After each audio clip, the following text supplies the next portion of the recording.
Hey everyone, and welcome back to another video. In this video, I'm going to show you how to fix sound problem in Sony Bravia TV. Now there's multiple ways you can do it. I've tried 3 resolutions that'll work for me. The first thing that you can do is unplug your TV, leave it unplugged for about 60 seconds, and then go ahead and check and see if the sound works.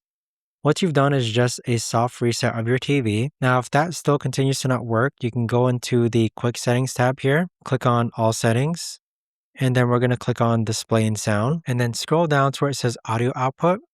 And you want to make sure that your speakers and Bluetooth device is selected to the correct audio output. So you can go left and right and that should work. You can go left and right and that should work.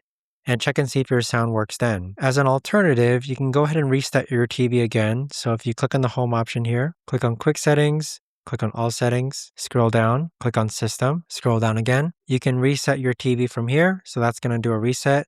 And as a very last resort, what you can do is that you can actually go ahead and click on About, which is located right over here. Click on Reset and do a factory data reset. So as our last resort, I do recommend factory data resetting it, but check and see if the sound works then. But there you have it, guys. That right there is the best and easiest way that I know of to actually go ahead and fix sound problem on your Sony Bravia TV. If you guys know of a better or easier way to actually do this, let me know in the comments down below. I would love to know. Thanks so much for watching, everyone, and I'll see you guys all in the next video.